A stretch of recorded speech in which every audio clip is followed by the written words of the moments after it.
for another 2 hours. Got a better summer than That's what we get, 2 hours, yeah. 2 hours out. Close it nice and tight again, ladies and gents. Get it nice and tight. Come on in. I won't bite you, hurt you, or eat you. And ladies out there, you're quite safe. I am married. Notice I didn't say happily, though.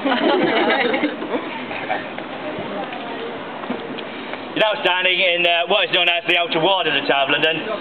This means to say that you're now standing in between the inner and outer building or defensive wall. The inner wall here, it is 50 feet high. The outer wall behind you, 25 feet thick in places. The street running down this direction to my right is known as Mint Street, because it was here right up until the year 1810 that all coins of our realm were designed and produced. These buildings here used to be the Royal Mint. But looking down there, you can tell it's no longer the Royal Mint because there are some nice flower boxes outside.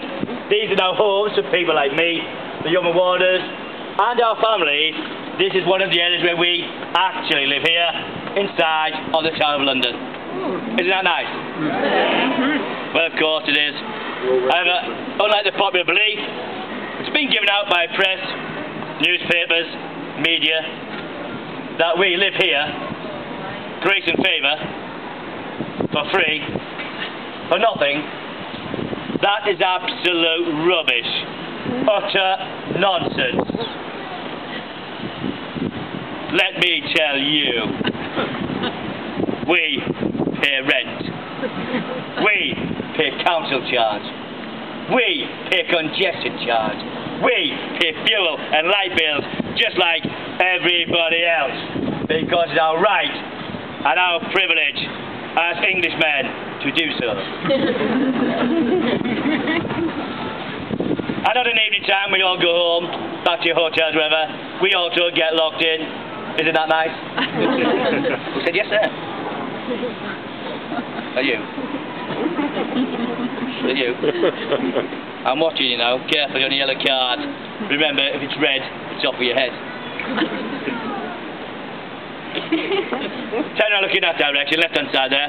Take a look at that tall narrow arch on the left. That's known as a sally port or room with doors. It's also known as the royal entrance. Beyond it, a small drawbridge leads down to the King's and Queen's stairs, directly down to the River Thames. Rather than travel through those narrow-packed, smelly streets of London, royalty and nobility would travel on the River Thames in impressive barges, tied by the stairs, and with little difficulty gain access into the tower. Now those gates over there being original date back more than 700 years. And it was at those very gates in 1533 that a man called King Henry VIII must have stand, oh yeah. King Henry VIII was standing just over there by the archway, waiting to so lovingly greet a young lady who's going to become his second wife. Aww. Who was that? Anne Boleyn, mother of the future Queen, Elizabeth I, yes. And travelled along that River Thames there in an impressive barge, all the way from Greenwich, coming here for a coronation to become Queen. And arrived.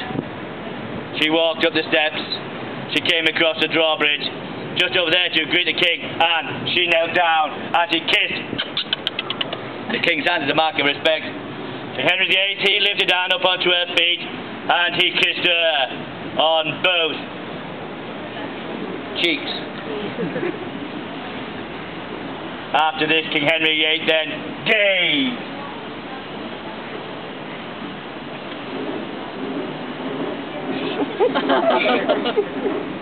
He gazed into Anne's eyes as he declared to her, "My darling Anne, I will love and I will look after you for the rest of your life." And of course, that's exactly what he did for the next 3 years. After this, Anne was fated to turn it down different circumstances. I'll tell you more of her later. That's enough standing around here. Let us be heading round the